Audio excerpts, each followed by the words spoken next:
నువ్వు ఒక నెల రోజుల పాటు అన్ని నిజాలే చెప్పాలి. మీ బాచిగాడు మీ పోలిక కాదు, ఆ రాజన్ పోలిక. ఏంటి అన్నావు?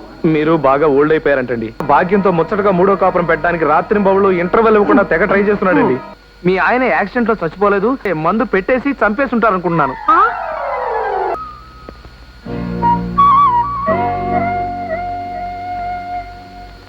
నీ కొత్త రకం ప్రేమలేఖ చూశాను. Thank you. నీ కుప్పిగంతులు వెకిల్ నవ్వులు కూడా చూశాను. అది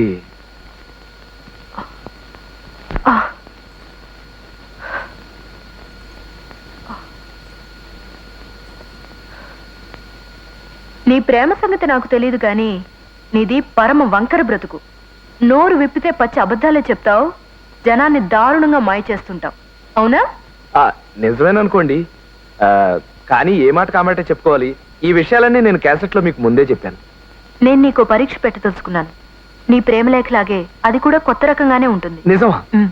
నేను నిన్ను పెళ్లి చేసుకోవాలనుకుంటే నువ్వు ఆ పరీక్షలో నెగ్గాలి. తప్పకుండా నెగ్గుతాను. అదేమిటో చెప్పండి. నువ్వు ఒక నెల రోజుల పాటు అన్ని నిజాలే చెప్పాలి. కొత్త రకం పరీక్ష అంటే నేను ఇంకా సముద్రం మీద పరిగెట్టమంటారో చంద్రమండలం మీద నడవమంటారో అనుకున్నాను. ఓ సింతేనా? ఇంకా చాలా ఉంది, జాగ్రత్తగా విను. నెల రోజుల పాటు అంటే ఈ రోజు నుంచి ఏప్రిల్ 1వ తేదీ వరకు అన్ని వేళలా నువ్వు అన్ని నిజాలే చెప్పాలి. కల్లో కూడా అబద్ధం చెప్పకూడదు. నీ కళ్ళొచ్చినా చెప్పేయాలి. అంతేకాదు, నువ్వు మనసులో ఎవరి గురించి ఏమనుకుంటున్నా లోపల దాచుకోకుండా అవన్నీ బయటికి చెప్పేయాలి. వన్ మోర్ థింగ్, నువ్వు ఈ నెల్లాళ్ళు కాలనీలోనే ఉండాలి. ఎట్టి పరిస్థితుల్లోనూ అది దాటి బయటికి వెళ్ళకూడదు. అర్థమైందా? ఇదిగో ఆ కుప్పిగంతులే వద్దంటున్నాను. అసలు ఈ పందెం ఎందుకు పెట్టానో తెలుసా? తెలీదు. నిన్ను వదులుచుకోవడానికి. అంటే నేను ఈ పందెంలో గెలిచినా కూడా వదులుకుంటారా? అసలు నువ్వు గెలిస్తే కదా. ఒకవేళ గెలిస్తే నేను తప్పకుండా పెళ్లి చేసుకుంటాను. అలాగని నాకు ప్రూఫ్ ఏంటి? తీరా నేను గెలిచిన తర్వాత తూనా బొడ్డు అంటే? నువ్వు ఇలా అడుగుతావని ఎక్కడో అనుమానం వచ్చే ఒక అగ్రిమెంట్ రాశాను, చూడు. మళ్ళీ చెప్తున్నాను, బాగా ఆలోచించుకో. ఇదంతా ఆషామాషి విషయం కాదు. నీలాంటి వాడికైతే మరీ కష్టం. ఆ తర్వాత నువ్వు ఎలాంటి ప్రాబ్లమ్స్ ఫేస్ చేసినా చివరికి నీ పేక తగినా జాలిపడను. నేను మాటంటే మాటే, పందెమంటే పందెమే. ప్రపంచం బద్దలైనా పట్టించుకోను. అంత మొండిదాన్ని. ఓకే ఓకే, మీరు ఇంకేం చెప్పద్దు, నేను రెడీ.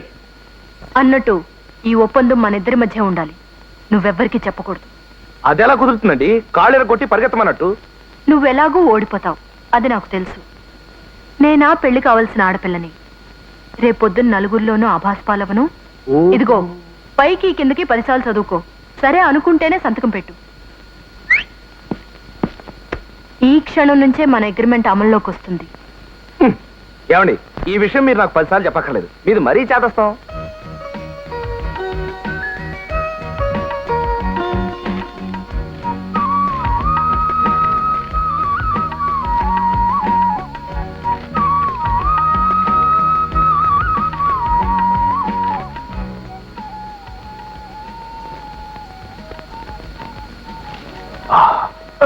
ఏంటి అలా చూస్తున్నావు? ఏం లేదు, బాగుంది. బ్రా సైజ్ ఎంత ఉంటుందా అని. రాస్కల్, ఆడవాళ్ళతో ఎలా బిహేవ్ చేయాలో కూడా తెలీదా నీకు? అదేంటండి, మీరే కదా ఈ క్షణం నుంచి అన్ని నిజాలే చెప్పాలన్నారు. కాబట్టే వెరీ గుడ్. నీ సిన్సియారిటీకి నేను మెచ్చుకుంటున్నాను. నెల్లాళ్ల పాటు నువ్వు ఇదే విధంగా అన్ని పచ్చి నిజాలే చెప్తూ బతకాలి. అర్థమైందా?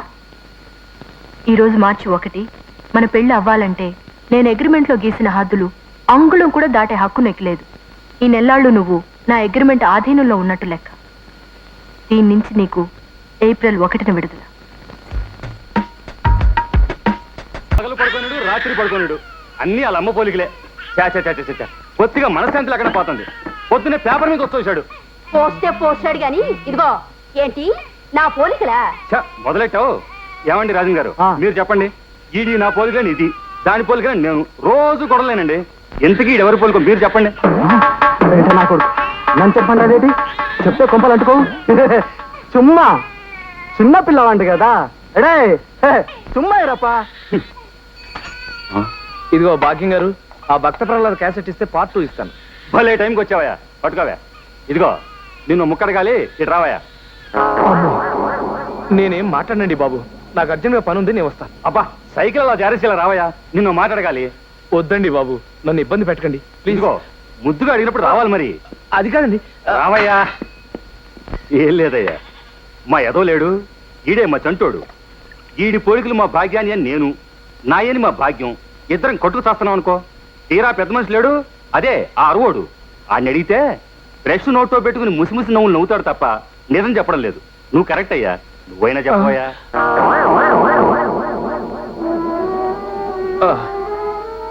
నన్ను నన్ను నన్ను మీరు చాలా ఇబ్బంది పెట్టేస్తున్నారండి. పోలికి చెప్పమంటే ఇబ్బంది అంటాడేమిటండి విడ్డూరం. చెప్పోయా. వీడికి తండ్రివి నువ్వే కాబట్టి నీ పేరే పెడదాం అనుకుంటున్నాను రాజన్. నా పేరు ఒక్కటే పెడితే పబ్లిక్ లో బాగుండదు భాగ్యం, కాబట్టి నీ పేరు నా పేరు కలిసి అలా పెడదాం. మీరు అపార్థం చేసుకోనంటే చెప్తానండి. భాగ్యం గారు మీరు కూడా అబ్బా చెప్పోయా. అబే ఏం లేదండి, మీ బాచిగాడు మీ పోలిక కాదు. మరి మీ భాగ్యం గారి పోలిక అంతకంటే కాదు. మరి ఎవరి పోలిక? ఎవరి పోలికంటే ఏం చెప్పమంటారండి? కర్మ, ఆ రాజన్ పోలిక. ఏంటి అన్నావు? కట్టేది సచ్చినోడా. ఒరేయ్,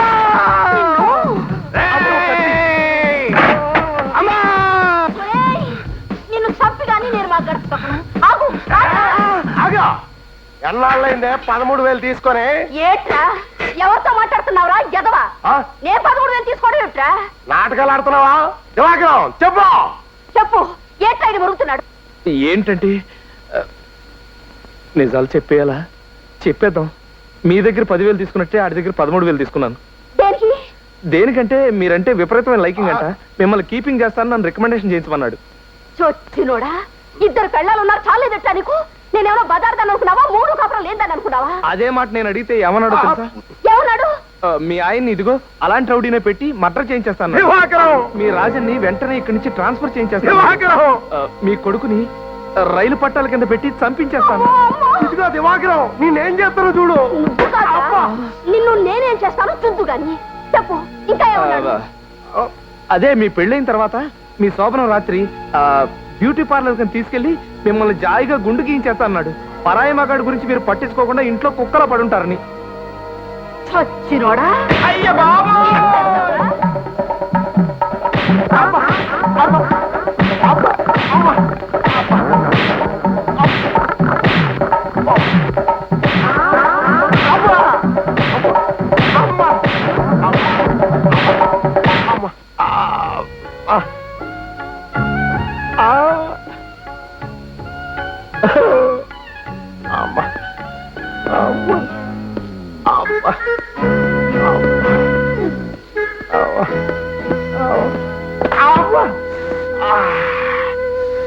ఏముకుండని చూడకుండా ముడుకుల మీద కొట్టేసింది ఈ అదమ్మండ.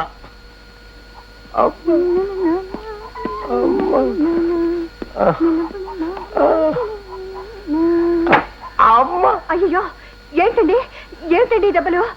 రైలు యాక్సిడెంట్ ఏమైనా అయిందా ఏమిటి? యాక్సిడెంట్ కాదు. నువ్వు వీడియోలో చూస్తున్నావు కదా సినిమాలో, అందులోలాగా ఫైటింగ్ ఫైటింగ్ ఫైటింగా? ఫైటింగే. అసలు ఫైటింగ్ గురించి తెలిస్తే పొజిషన్ చాలా బ్యాడ్గా ఉంటుందేమో. దివాకరం గారు నీకు లోగన్ 4,500 బాకీ ఉన్నాడు, గుర్తుందా? ఎందుకు గుర్తులేదండి? మేదడుకో లెగ్గిరిగింది. ఆ బాకీ గురించి అడిగితేనే తాల్తగ్గా సమాధానం చెప్పాడు. నాకు తిక్కరేగిపోయి తుక్కు కింద కొట్టేశాను. హాస్పిటల్లో బ్లడ్ ఎక్కిస్తున్నారు. చాలా బ్యాడ్ పొజిషన్ లో ఉన్నాడు. ఇలాంటి బ్యాడ్ పొజిషన్ శత్రువు కూడా రాకూడదు. అవును, నువ్వు దివాకరాన్ని కొడితే దెబ్బలు నీకెందుకు తగిలి అంట? సినిమాలో ఫైటింగ్ అయినప్పుడు దెబ్బలు వెనడికి నేడు తగులుతాయి. కాసిన కూసిన చిరంజీవి కూడా తగులుతాయి. ఆ ఫైటింగ్ లో మనం కూడా గోళ్ళు మేళ్ళు తోకడం వల్ల మనకు కూడా 2 పుంజీలు తగిలాయి. దమయంతి గారు, ఆడది బాగోలేదన్నారంటగా, కర్తవ్యం తీసుకొచ్చాను. ఓకే, తర్వాత కలుద్దాం. అక్క, శుభ్రంగానే ఉన్నాడక్క. ఏమయ్యా దివాకరం, నీకేం దెబ్బలు తగలేదా అని ఎవడన్నాడు? మా ఆయన నీతో ఫైటింగ్ చేసి నిన్ను తుక్కు కింద కొట్టేశాట. అసలు ఏం జరిగిందో చెప్పవయ్యా. దివాకరం బుద్ధుందా లేదా నీకు? నువ్వు ఎవరు పోయి? అసలు ఏం జరిగిందో చెప్పవయ్యా. అదేనండి, మీ ఆయన భాగ్యంతో కలిసి. దివాకరం చెమట లెక్క తీసేస్తాను నేను. ముందు ఏం జరిగిందో చెప్పు. వద్దండి, నా నోట్లో నిజాలు దాగటం లేదు. నన్ను ఇబ్బంది పెట్టకుండా వదిలేయండి. ప్లీజ్. చెప్తే గానీ కదలియం. ఏం జరిగిందో చెప్పు ముందు. దివాకరం, మీరు బాగా ఓల్డ్ అయిపోయారంటండి, అందుకని మిమ్మల్ని రూమ్ లో పెట్టి లాక్ చేసి గ్యాస్ స్టవ్ ఓపెన్ చేసి చంపేస్తా అన్నాడు. మీకు థమ్స్అప్ అంటే ఇష్టం అంట కదా, అందులో నల్లుల మందు కలిపి చంపేస్తా అన్నాడు. ఆ తర్వాత భాగ్యంతో ముచ్చటగా 3వ కాపురం పెట్టడానికి రాత్రి బౌళ్ళు ఇంటర్వెల్ ఇవ్వకుండా తెగ ట్రై చేస్తున్నాడండి. ఈ విషయం భాగ్యానికి తెలిసి ప్రియుడని కూడా చూడకుండా పచ్చడి కింద కొట్టేసిందండి. జరిగింది అది.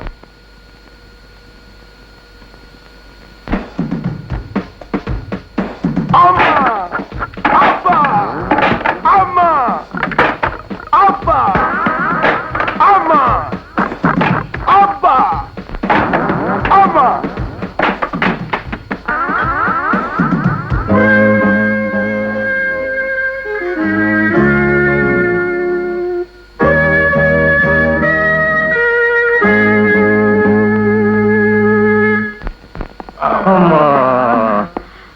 ఎవరు తెచ్చినాడు? ఆ దివాకరం గారి వల్ల ఏంటి చెప్పు.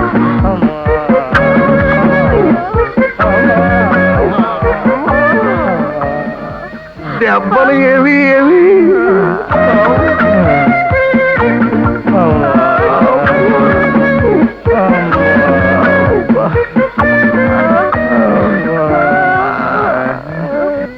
అమ్మా.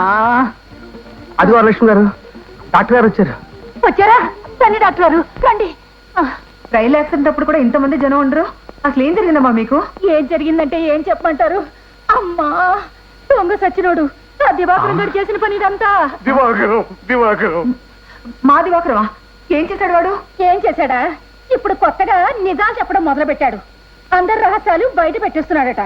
కొండబాబుని మేమేదో తిట్టేశామని అది పట్టుకెళ్లి వాడికి మోసేశాడు. వాడు మమ్మల్ని ఒక బాత మోసేశాడు. ఛీ, నోరు మూసుకోండి. దాదం మొహం మీరును. అయితే మా వాడు లేని మాటలు ఏం అనలేదన్నమాట. అబ్బో, బాగా వెనకేసుకొస్తున్నారండి. ఎవరు లొసుగులు వాడుకుంటాయి. పరోక్షంగా 1,00,000 అనుకుంటాం. అవన్నీ పబ్లిక్ లో పెట్టేడువేనా? వెనకటికి ఒక వెధవా మిమ్మల్ని పెళ్లి చేసుకుంటానని దగా చేసి దుబాయ్ పారిపోయాడు. అవన్నీ 10 మందికి చెప్పాననుకోండి, మీకు ఎలా ఉంటుంది చెప్పండి?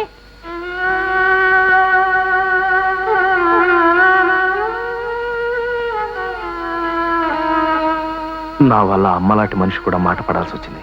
చిచి.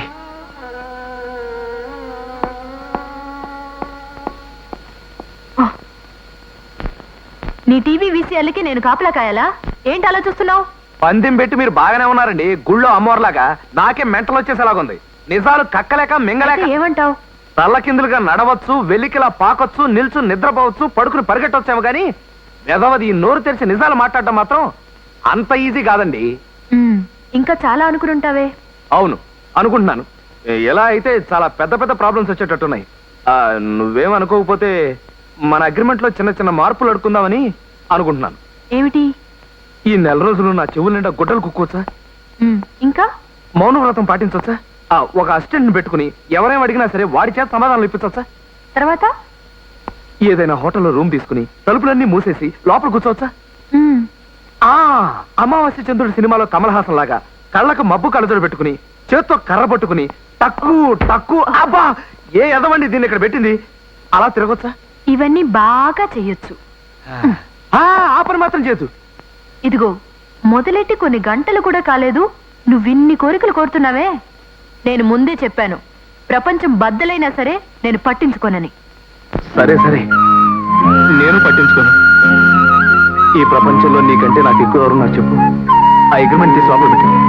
అమ్మాయి, రిక్షా తీసుకొచ్చిన బయలుదేరా. నమస్కారం అమ్మా. వీడికి ఇక్కడేం పని? ఈ టీవీ తీసుకొని తొందరగా బయట తగలాడు. మనం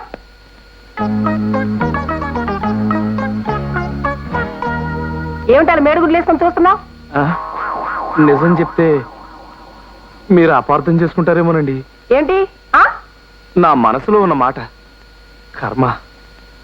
నిజం చెప్పకపోతే తప్పదు మరి. అది మీ నడుం మీద ఉన్న మడత చూస్తుంటే ఇప్పుడే ఇంత అందంగా ఉన్నారు, వయసులో ఉండగా ఇంకెంత పిట్టపిట్టలాడిపోయావారా అనిపించిందండి. అమ్మో అమ్మో అమ్మో, నువ్వు చచ్చిపోను. ఎంత మాట అన్నావురా బోడి వెదవా? చెప్పరా, చెప్పు. ఇంకా నా గురించి ఏమేమనుకుంటున్నావా? చెప్పరా, చెప్పు. తనకి నాకు పెళ్ళైన తర్వాత మీరు ఏ గుండెపోటో వచ్చి చచ్చిపోతే బాగుండు అనుకుంటున్నాను. అంతేకాదండి, ఇంకోటి కూడా అనుకుంటున్నాను. మీ ఆయన యాక్సిడెంట్ లో చచ్చిపోలేదు, మీరే బాగా మందు కొట్టేసి అదే మందు పెట్టేసి చంపేసి ఉంటారు అనుకుంటున్నాను.